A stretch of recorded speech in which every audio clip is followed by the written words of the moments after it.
And welcome back to Stories from the River. I'm here on our second part of our two-part series on retail operations, our deep dive with the Wizards, with Will Luke and Kellie Jones. Will and Kellie, welcome back. Thanks.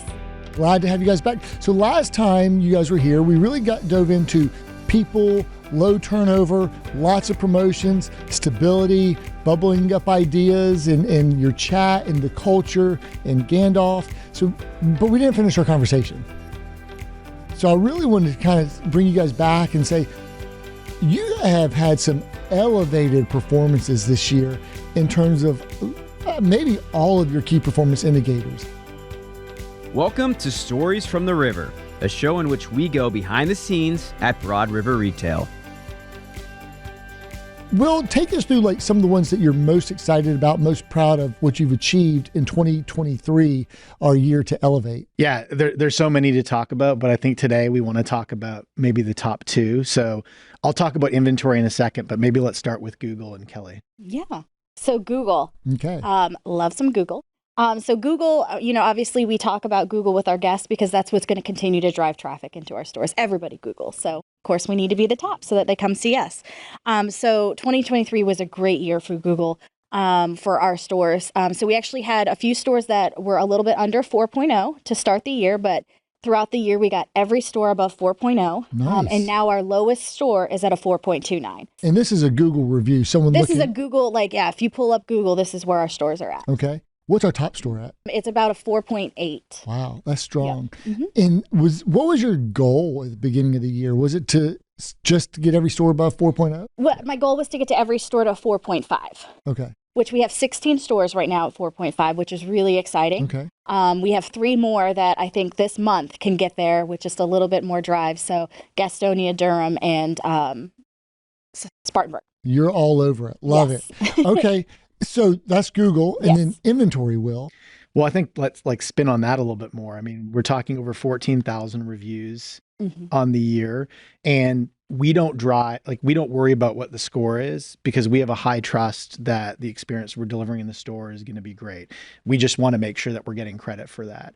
And so I don't know if you have it, but what was the score of those 14,000 reviews last year? 4.74 is where we ended. Oh, wow. So of the ones that were reviewed just this last year, correct. It was 4.74 was correct. The average. So which brought the average up because correct. That's a lot of reviews. So the hope is, the plan I should say is as we continue doing that, we think we can get into that rare air where all of our stores are in that 4.7, 4.8 range. Wow. Yep. And as we've, Kellie and I actually looked at this last week, we looked at Furniture Row in Pineville to see where everybody was. And I think our highest competitor there was at a 4.7. So for us coming out of that conversation, it's like, well, guess we got to be at a 4.8. So that's not going to happen overnight because the more reviews a store gets, the higher it is to raise that average. But it's certainly an aspirational point for us. Yeah, and it's really what you said is just focusing on getting credit for the experience. Yeah. Yes. Okay.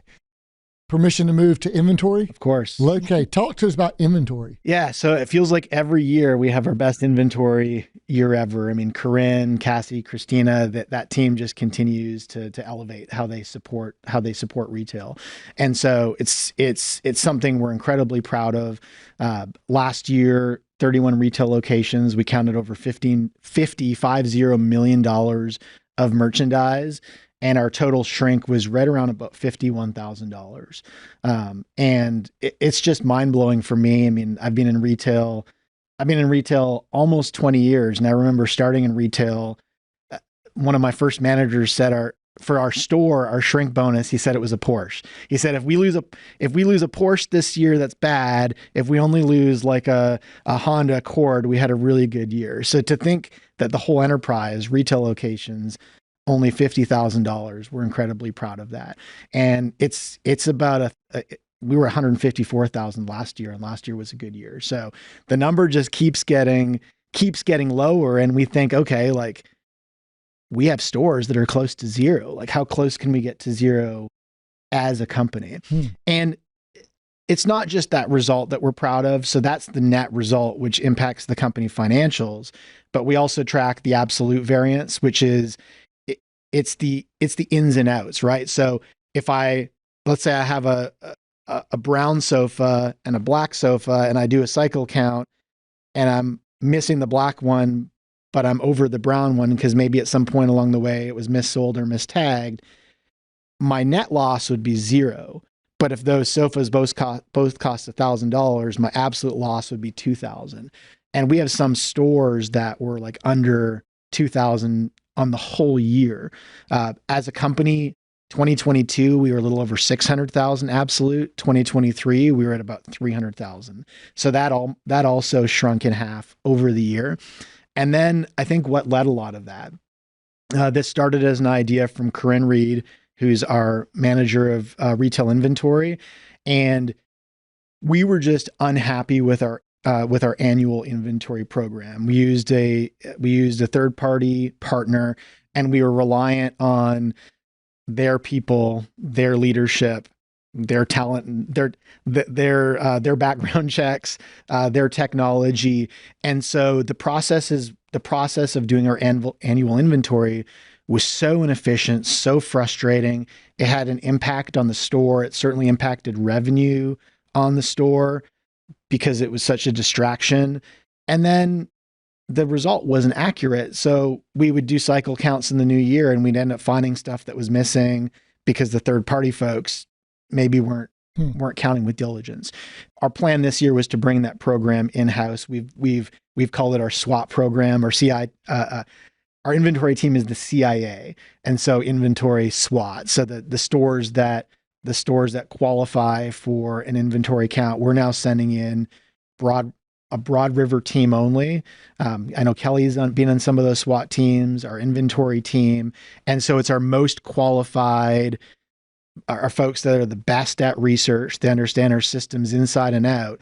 And what's allowed us to do is go into a store, count it faster, count it more accurately, find the root causes, and ultimately it's cheaper. I mean, just for the travel and the third party costs alone. So we're so pleased with the efficiency of that program.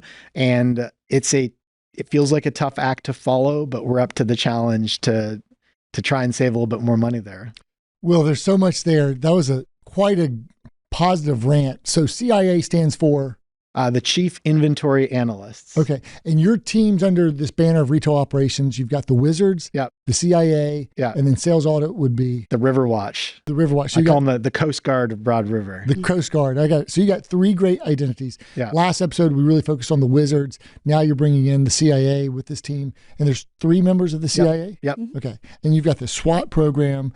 And you took the inventory loss or shrink, you said, in 2022, it was really good. It's improved every year. It's 150,000 across 30 stores on average, or 31 stores on average, like $5,000 a store. Yeah. To now 50,000, 51,000 last year, which is less than $2,000 per store on average. Yeah. And these are big stores. These are 30, 40, 50,000 square feet stores. And to have that little shrink, that's over the course of a year. Yeah. Well, why is that important? Because why is that important? Why is inventory accuracy in our business important, Will? Well, I mean, financially, there's a cost, right? And if you think it's not even a one-to-one, right? If I lose something that's $1,000, it's not that I have to go sell $1,000 of merchandise to offset that. I might have to sell $15,000 or $20,000 or $30,000 to offset that. So we look at it as almost a revenue generation for the company in the profit savings piece. But then you have the guest impact, right? If the guest orders something and maybe it was mistagged in the store and the wrong thing arrives at their home, now they're going to have to take another day off work. They've lost trust in us, not to mention the cost of us having to send somebody to pick that up and all things associated with that. And you have the confidence of the HFC when they're in the store, that when they ring something up, it's going to be in inventory, that it's got the right tag on it, that it's got the right price on it, and that they have trust that they can complete their sale as quickly as possible. I hear you say trust a lot. It's prevention of erosion of profitability, or financial loss, prevention of erosion of the guest experience, which also impacts profitability. And so those are trust binders, if you will. They build and restore and maintain trust. And you can't do it.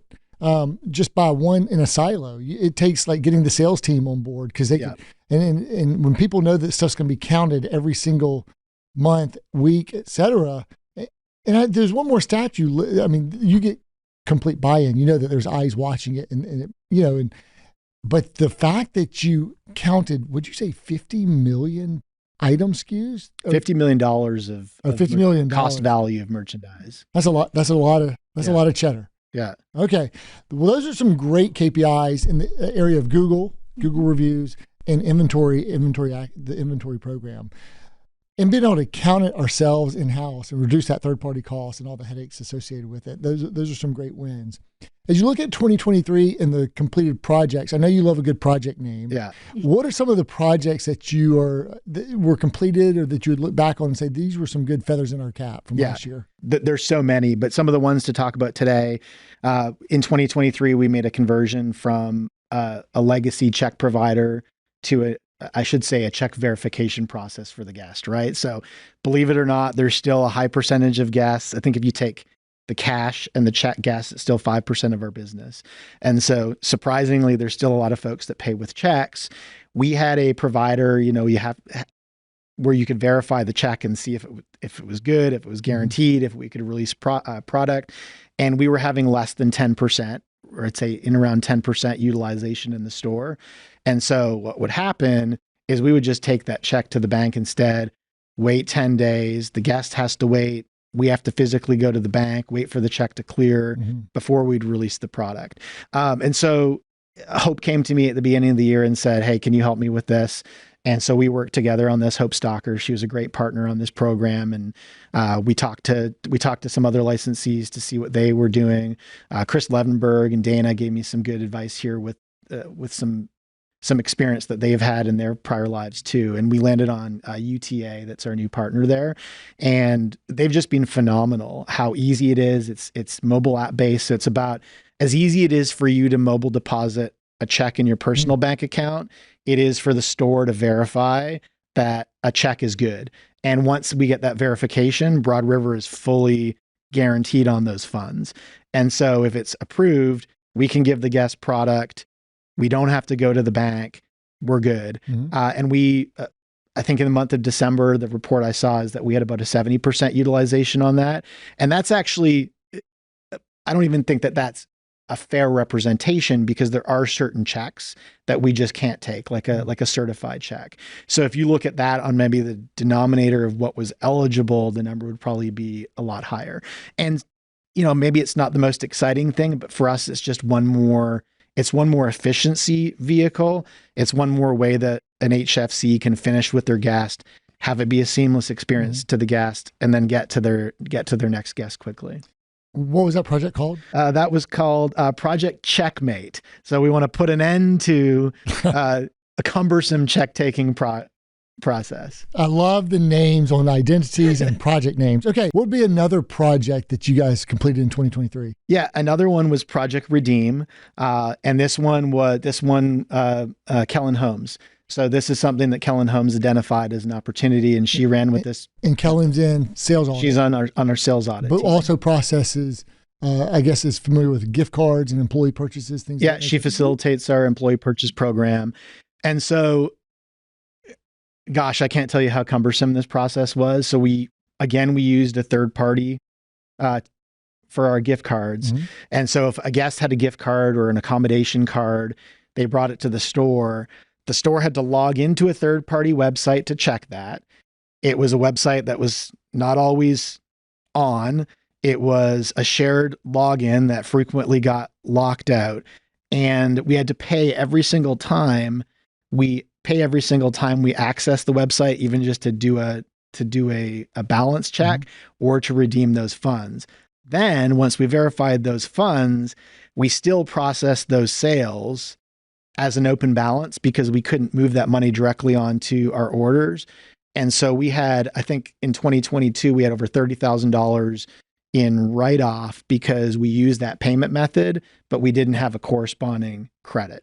And so the thought was, how do we make this systemic? How do we make this you shall not pass? How do we make this black or white? And so Kellen worked very hard with Hope, with the BI team, for us to use some stores functionality around AR credits to where we could now give the guest essentially a virtual gift card, and we can apply that directly as a payment method on a sale. There's no risk of that turning into a write-off. And the amount of time it saves organizationally with Hope and her team is significant. So again, it's better for our guest, it's better for the store, better for the company financials. Project Redeem. The Project Redeem. And you said they use Storis. I want to make sure they didn't hear Stores. Our ERP system, our point of sale software. Correct. That had some functionality that she found or discovered that we could use to help facilitate Project Redeem. Yeah. Okay, those are two great big wins. I love the passion I'm seeing from you. Where would you go to next? Another good win on the project front. Yeah, so let's talk about one of Kellie's wins. I don't think we have a name for it, but let's talk about Scan Guns. Yes. So we launched Scan Guns last year for our receiving process, which has made life so much easier for our REMs. So instead of having to search for items on multiple paperworks of the manifest to find it, to check it off, then to go and receive purchase orders manually one by one, this eliminated all that, made it more efficient and just overall a faster process. So we just scan the barcodes and receive it. It's done within, once you put in the receiver, it's less than 5 minutes. This was on the wish list for many years, wasn't it? Many years, yes. So did you kind of work with Harold and IT to get it, with Tim Subkowiak, to get it approved and test out the different guns? Project Scan Guns. Maybe we'll call it Project Mortal Kombat. I don't know, because you had to shoot down I love it. receiving the wrong way or the old way. Yes. And the last time we talked about how some of our folks with tenure appreciate innovation, right? So Kellie hinted at this. But imagine that you're checking in a truck today, 2024, and you have 30 sheets of paper, and every single thing that comes off the truck, it's a complicated model number, and you're flipping through 30 sheets of crumpled paper to try and find that and check it off. By nature of how manual that process was, there's human error. It took a lot of time. I think it impacted maybe our relationship with AFI and how long it took us to process those trucks as well and get those trucks to their next stop. So I think it's one small part of the inventory accuracy piece too, right? Where if we know we're receiving it correctly into our inventory, it's not turning into a downstream issue. There you go. Yeah. 3 great projects. Okay. Is there a fourth, Will? There's a lot more than 4, but I think the only other one I'll talk about is Project Paper Cut. Project Paper Cut. Just because I know you Nobody likes paper cuts. I know that you like the name. I do like the name. And so this one started with Manny, and Manny came to me and said, I don't know how much money we're spending on paper business cards, but it's got to be, are we getting an ROI on that? And, you go to stores and you see them on the ground or you see them in the parking lot, and innovation is one of our core values. Can we deploy some innovation there? So we talked to a couple different partners there to see what was available in the realm of a digital business card. And the partner we landed with, Mobilo, so they're now our provider for digital business cards. It's I'll start maybe beginning with the end in mind. It's reduced our costs by about 1/3 compared to paper costs, more sustainable, way easier to use. And the cool thing is our HFCs still have either a plastic card or if they're HFA, HFC, HFP, and the HFEs can get a custom metal card. And so it still uses the muscle memory of a business card where they can pull it out and they can tap it on the guest's phone, or the guest can scan a QR code. But what it allows is the guest can immediately load that into their address book. So we make sure the information isn't lost. But I think it's more visually stimulating as well. So we've been able to unlock some capabilities in those cards for HFCs to have their photos, or for GMs to use those cards for recruiting, where if they're out in the marketplace, they meet someone that they think would be great for Broad River, they can say, "Hey, let me tap your phone." And now in a second, we've given that prospective memory maker a link to videos from our gala and our soiree, a link to Broad River's LinkedIn page, a link directly to Paycom for how they can apply, and sort of a resource that hopefully allows us to attract more good people. And It's fun. We've heard lots of great feedback from HFCs about it, that when, the guest says, "Hey, do you have a card?" they can say, "Hey, I can do one better."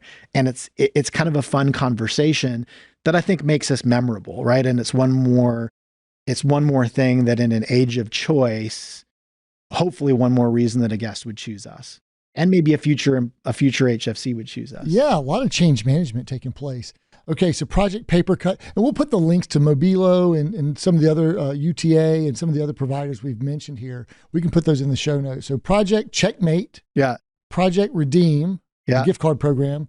We're going to call it, I don't know, maybe Project Mortal Kombat or Contra, Project Contra for the scan guns, Project Papercut.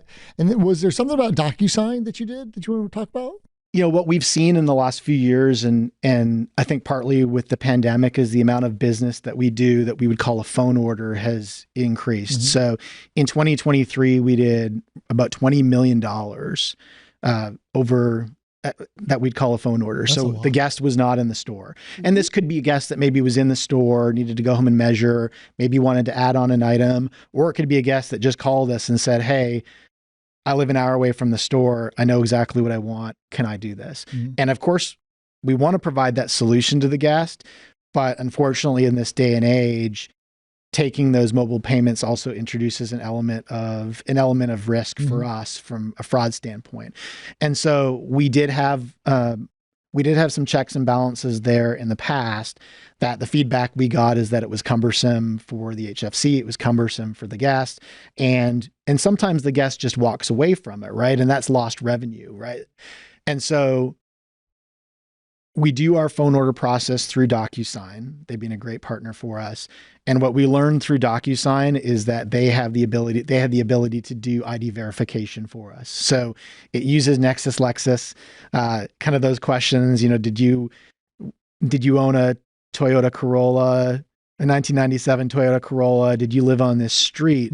And by introducing those questions, it's nearly taken our fraud to zero from previous numbers. So does it add a little bit of step for the guest? Yes. But from a preventative standpoint, us being able to allow larger volume sales as phone orders, previously if somebody came to us and they wanted to spend $20,000 or $30,000, and it happens, right? Kelly, when you worked at Mooresville, you'd see that happen where you'd get a guest, "Hey, I'm buying a second home on the lake. I want all my furniture to be there before I get there. Here's my list of products." And you say either this is like really, really good or this is too good to be true. And so historically, we would say like, we're nervous about this. Like, we need a deed, we need a mortgage, we need like proof of who this guest was. And you'd get these high net worth guests that would say like, "Why do you need this stuff? Like, I'm just buying furniture." And so I think what it's added is a layer of efficiency for those higher volume sales. I love it. Really, really cool. And there's trust that it's on Docusign too, right? So it's not, here's this weird website. It's not it's a platform I think that people are familiar with. Right. That's right. When they're entering in their credit card information and personal information. It's great to have great partners like that who we can integrate and bring into the ecosystem. So we talked a little bit earlier about inventory and how you wanted to, like, you had such a great year in 23, but you want to do even better. So this is 5 great projects in 23. What do you do for an encore in 24? A couple things that I'm really excited about is, well, of course, Google. We're going to keep raising the bar there. So the goal is to hit 4.7 with all of our stores. So that's the first step for 2024. But then I'm also really excited about some changes to the REM role with the launch of our Versatile program for credit applications, as well as data just automatically flowing into our DocuWare system from Docusign. So really excited about that, and that's what that's going to open up for our REMs to do and to achieve this year. So DocuWare and Docusign, 2 separate programs. Yes, 2 different programs. They'll be talking to each other. Oh, love that. That's impressive. Okay, so reducing uploading, integrating Versatile, going more paperless, and getting those reviews higher. Okay. Yes, those are the ones I'm really excited about. You'll keep that momentum rolling. Okay, what about you, Will? Yeah, I think there's 2 that I'd speak of, and both of them are, well, maybe I'll say one of them is in the early stages. So we have Project Dredge, which is an enterprise-wide project, and this is really about the health of our inventory. And what we, I think, just have come to realize is the amount of what we call despised inventory or unproductive inventory. Could be closeout pieces that need to be refreshed, pieces that AFI is no longer manufacturing. It has become a higher percentage of our inventory than we like. And what's the consequence of that? The consequence of that is that we have square footage on our stores that is taken up by one single piece that we just need to sell that one piece. And if we can sell that piece, we can put something fresh and trendy in that spot that we can sell 5, 10, 50, like we can start, more times. we can start turning into cash. And so we like to refer to this project. So Broad River, we've got the river, we've got some sludge at the bottom of the river. How do you clean up the bottom of the river? You need a dredge, right? So this is about cleaning up that bottom of the river. It. That's the That's name. a great visual there. Yes. That's the name. And then we also look at it through the lens of the faucet and the drain. So you think about, we have this bathtub, and coming into the bathtub is, what are we creating, right? So is it what we're ordering? Is it how we're managing our POs? Is it the selection of what we're ordering? Lots of things that go into that funnel. And then the drain on the store side is how quickly we sell it. Finding that balance of speed and profitability, right? Because we could give it away. We don't want to give it away, but we need it to go fast. So it's this perpetual struggle of how we can move that piece quickly to get it profitable. And specifically with our team is involved in making sure that product is identified, that it's tagged, that we're following a pricing cadence that ensures that it's not going to get stuck on the floor forever. It's really one of those projects that there's no one silver bullet. There's probably 15 or 20 kind of micro efforts that involve every department in the company. That's right. And I mean, you really focused on the retail front end part of it, but just like taking up space, prime real estate in our stores, it's taking up space in our distribution centers that we're counting unnecessarily multiple times, or that we're not able to bring in other safety stock on bestsellers. It's dead cash. Yeah, it's dead cash. And so convert it to cash, clear out the space. Don't count it multiple times. It's also wasted labor, et cetera, et cetera. And so the other inputs are ordering it correctly. So you got supply chain, flooring stuff that's not going to create bad, despised items. So that's merchandising's input. Yeah. Marketing it to get it out the doors. That might be, or showing it. So you got marketing, visual impact, retail, selling it, retail operations, what you just alluded to.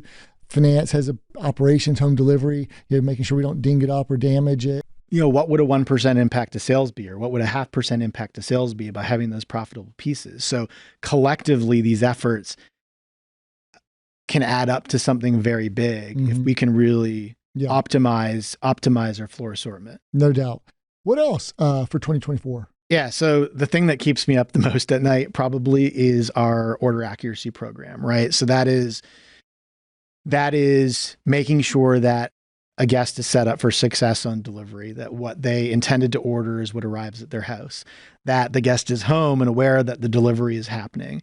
And the amount of organizational costs we have from a guest maybe not being fully aware of their delivery, not being home, we show up and maybe misunderstood or made a mistake on their order, and kind of the ripple effect that has both from guest experience, our lifetime relationship with that guest, and our internal operation costs and impacts is tragic. It's absurd. And so we think we're pretty good and we think we're improving year over year, but we also have a tale of two cities, right? Where we have some stores that are close to perfect and then other stores that aren't. And so really closing that gap, because it's our customer beliefs, right? It's every guest really matters, counts. Deserving of that perfect experience. And so there's a lot of meat on the bone there for us to find a way to continue to have perfect delivery experiences and to really influence that program without it being punitive. Yeah. You guys have laid out some wonderful projects. I know you're also going to look to elevate the culture. We'll be getting the feedback and the scores from the engagement survey soon. And then I know you're meeting with your team this week to figure out what else is on their minds. Yeah. And so just kudos to both of you and for driving results across people, the team, culture, KPIs, and protecting the blind side and making sure that all the bad orders shall not pass. Yeah. Or the incorrect orders. Final words, Kellie? Thank you for having us. I mean, it's been a great experience being on the podcast again. Thank you for elevating. Will, final words? I think sometimes I feel like the mad scientist coming up with ideas, but Kellie's the one that makes it happen. So her and the leadership team, like they're exceptional at execution and really getting the buy-in and belief from the team. So certainly want to recognize Kellie that, I may work at these initiatives high level, but she's involved in making it happen, right? And an idea is only so good as your ability to execute it. So certainly want to make sure that Kellie gets the credit for delivering on a lot of these big initiatives. Well, you guys are a dynamic team, and you're certainly executing and bubbling up ideas and collaborating really, really well. So kudos to both of you guys. Thanks for coming back for this 2-part series. Hey, thanks so much for joining us for this conversation with Will and Kellie on Stories from the River. Hey, join us every Tuesday, Thursday. We try to bring you fresh new content, tell you what's going on here at the river. And thanks so much for joining us. Mash that like button or that subscribe button or leave us a comment. Let us know what you'd like to see or hear next. Thanks so much. Thanks for listening to Stories from the River. To check out more episodes, visit storiesfromtheriver.com. Join us again next week, and remember to like, rate, and subscribe to the podcast.